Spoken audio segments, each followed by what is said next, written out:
أعوذ بالله السميع العليم من الشيطان الرجيم بسم الله الرحمن الرحيم الحمد لله رب العالمين وبه نستعين وصلى الله على سيدنا محمد وعلى الطاهرين وعلى الله عليهم أجمعين.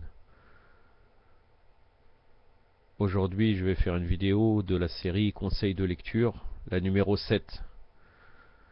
Il y a un nouveau livre qui vient de sortir, un livre concernant la croyance de Ahlul Bayt, en particulier l'imama et les imams. Le titre du livre s'appelle L'imama et les imams, paix sur eux, écrit par Ayatollah Ibrahim El-Amini et traduit par Jabbar Abdideh. Jabbar Abdideh, c'est celui qui avait traduit le livre Salawat. Je vous le présente à la caméra, l'imama et les imams. Voilà.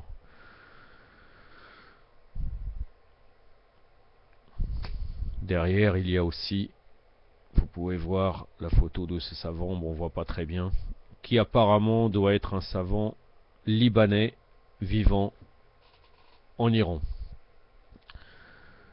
Celui qui a traduit, celui qui a édité ce livre, ce sont les publications Ansarion, CB 187 Arqom, République islamique d'Iran, avec les coordonnées. Il a été tiré à 1000 exemplaires et le nombre de pages est de 384. C'est un livre concernant la croyance, comme il peut en avoir beaucoup, mais j'ai trouvé qu'il était assez complet et c'est vraiment un livre de Hawza, on peut dire, écrit par un professeur de Hawza avec la méthode de la Hawza, donc des écoles religieuses. Il y a 5 chapitres principaux, 5 il me semble, si je ne me trompe pas, si ce n'est pas 4, non 4. Le premier chapitre, ce sont les attributs de l'imam, donc de l'imam infaillible, toujours avec énormément de hadiths, c'est ça qui est intéressant, mashallah, et aussi même des hadiths des mukhalifin. Le deuxième chapitre sont les gens de la demeure prophétique dans le Coran et les hadiths. Troisième chapitre, les raisons de l'imama. Et le quatrième chapitre, nos opinions sur les imams. Dans le chapitre nos opinions sur les imams, ce qui est intéressant, c'est que vous avez une biographie rapide, très rapide, en une page, à chaque fois de chaque imam, quand il est né, quand il est tombé martyr, et quelques autres détails rapides. Mais ce qui est intéressant après, ce sont les textes. Généralement, on a les textes qui prouvent l'imama de l'imam, un peu comme dans le Kafi, c'est-à-dire le fait qu'il est bien imam à travers les hadiths, et aussi les qualités. Par exemple, concernant l'imam Ali, chose que j'ai bien aimé, c'est l'imam Ali alayhi salam, comment il gérait l'argent. Le uquq an-nas, ça veut dire les droits des gens, et même le droit de l'imam, c'est-à-dire l'argent qui lui revenait, avec beaucoup de récits, ce qui peut nous faire réfléchir concernant maintenant l'attitude de certains gouvernants, malheureusement musulmans, et aussi même de certains savants qui ne gèrent pas du tout l'argent comme il devrait être géré, suivant les Ahlul Bayt. Il y a aussi un autre passage que j'ai aimé concernant aussi l'imam Hossein alayhi salam.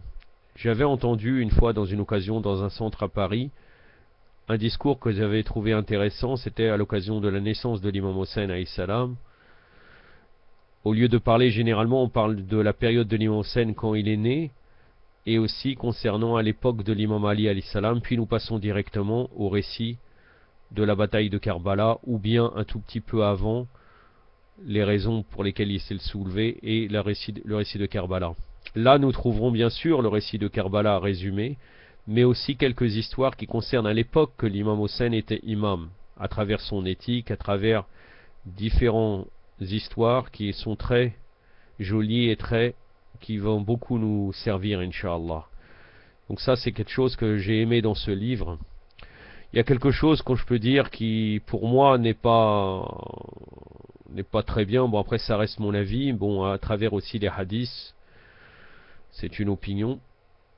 Il y a le chapitre du taqsir et de l'rolat. Ça veut dire le fait comme quoi généralement on est muqassirin par rapport aux imams, ça c'est tout à fait vrai, nous sommes négligents par rapport à l'enseignement qu'on devrait avoir concernant les imams. Mais aussi le chapitre du rolat, ça veut dire ceux qui ont exagéré. Bien sûr, les imams ont maudit certaines personnes qui ont exagéré sur eux, mais aussi il y avait certaines personnes devant lesquelles, quand ils étaient en présence de certains mukhalifin, ils les condamnaient, et après en privé, les imams les louaient. Lui, cet auteur, a cité ces hadiths-là, qui étaient peut-être taqiyya, en craignant les oppresseurs, ou bien certains compagnons ne comprenaient pas les enseignements de certains imams, et donc, devant eux, ils les critiquaient, mais ça ne voulait pas dire qu'ils condamnaient totalement cette personne. Là, vous retrouvez de ce type de hadith, ou même, par exemple, à un moment donné, chose qui est étonnante, puisque chez nous, dans Al-Bayt, même dans le hadith, dans les hadiths, ou même certains dans les croyances, nous savons très bien que les imams connaissent ce qui va se passer, le passé, le présent, l'avenir, c'est comme un livre devant eux, ils connaissent tout cela. Là, par exemple, il ramène des hadiths, l'ayatullah Ibrahim Amini, qui nous parle comme quoi on leur pose la question, est-ce que vous connaissez aux imams ilm al-ghaib, ils disent non, il n'y a qu'Allah Azzawajal qui connaît le ghaib, en citant les versets coraniques comme vous le connaissez. Aussi, à un moment donné, dans certains autres chapitres de ce livre, nous trouvons toujours la différence entre le prophète et les imams, bien sûr liée à la révélation, et comme quoi les imams tiennent l'enseignement du prophète. Bien sûr, cela est clair, mais il reste quand même qu'ils sont muhaddas, ça veut dire comme quoi les Jibril ou les anges viennent les rendre visite, et après il y a des hadiths différents, soit ils le voient, ils entendent sa voix, ils ne voient pas l'ange, ou bien ils le voient en rêve. Donc ils ont une forme d'aspiration liée aux anges, qui ne vient pas forcément directement du prophète, mais bien sûr tout vient de notre prophète, sallallahu alayhi wa alayhi, puisque tout a été créé par sa lumière, et par les lumières de Ahlul Bayt, alayhi salam. Donc voilà, c'est un bon livre. Au départ, je vous avoue, je ne comptais pas l'acheter. Bon, je m'étais dit, ce livre, la plupart des choses qu'il y avait à l'intérieur, je les connaissais. Mais bon, finalement, il y a quelques récits, beaucoup de récits qui sont intéressants. Donc je vais me le procurer. Il est disponible chez un frère, le frère Inayat. Bon, les frères qui sont à Paris le connaissent. Ils le vendent à 15 €. Un prix assez excessif. Bon, le papier est beau. Il est blanc, il est très blanc, il est bien les chapitres sont bien espacés, je vais vous montrer là, la manière d'écrire, voilà, il y a des chapitres bien espacés comme vous pouvez le voir. Ça veut dire ce n'est pas lourd, ce n'est pas resserré.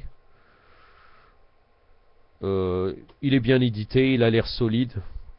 Inch'Allah, procurez-le vous, sinon directement en Iran, ou bien peut-être qu'il va arriver par d'autres voies, Inch'Allah, ou sinon directement vous l'achetez chez le frère, Inch'Allah.